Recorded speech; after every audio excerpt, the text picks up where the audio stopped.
Yeah, I think it's a cautionary tale. I mean, first and foremost, this is heartbreaking. An American citizen killed by a federal official, no matter which side of the aisle, no matter how you see it.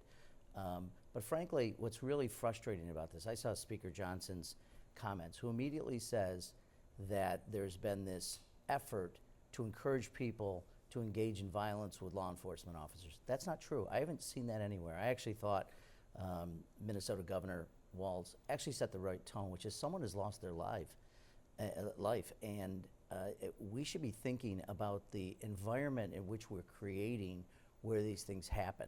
I've seen the video. I think most people have seen the video. Now you can have your own opinion about it, but what we know is we have put ourselves in a position where it's an open flame and you're pouring gasoline. And I think we need to step back and think about how we're going to do this in the future, and certainly look at what happened yesterday and take the appropriate steps. Does it help or hurt when crowds gather?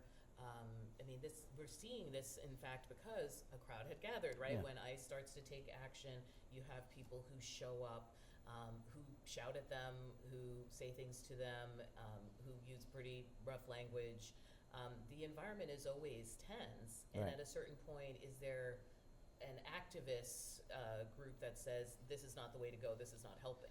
Well, I think, again, going back, I just think the environment that we've created where ICE officials, and your previous guest was talking about this, they're not looking for specifically murders and rapists that are known to the American government that we're trying to find, which is what the president originally said this was going to be. This is now widespread, just go out and look for people to take into custody so we can meet Stephen Miller's goals that he's articulated, apparently just arbitrarily set forth.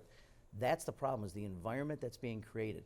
Yeah, obviously people can gather and protest. This is America. First Amendment guarantees it. You're not allowed to protest in a violent way, but you're allowed to protest. You're allowed to assemble.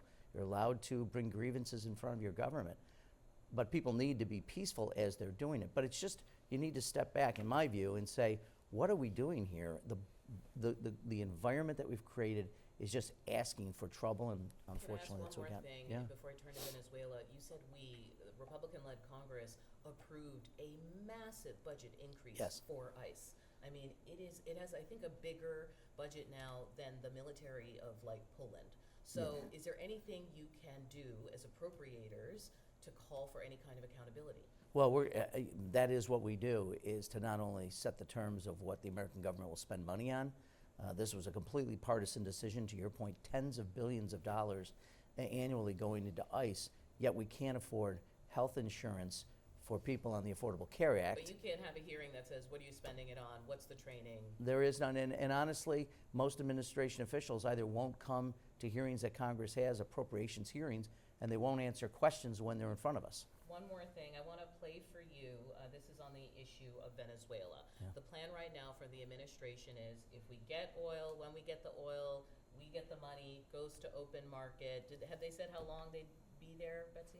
Well, the president was asked about this by the New York Times in this very lengthy interview yesterday. He said, he was asked if it would be 3 months, 6 months, a year or longer. He replied, I would say it would be much longer. What has appropriations been told about the actual price tag of even the capture of Maduro?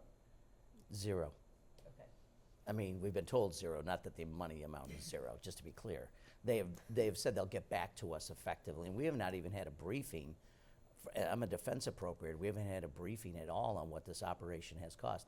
And frankly, we started with Maduro's a bad guy and he's getting fentanyl to the United States. When the president was told that there's no fentanyl that comes from Venezuela, he said it's cocaine.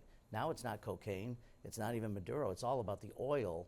I just want the president to be clear and to be truthful with us about what this is and what this is not. We had Republican Ryan Zinke on the other day, and he said the way we can rein in this government or have guardrails is through the appropriations process. Do you have any tool, mechanism to figure out how the U.S.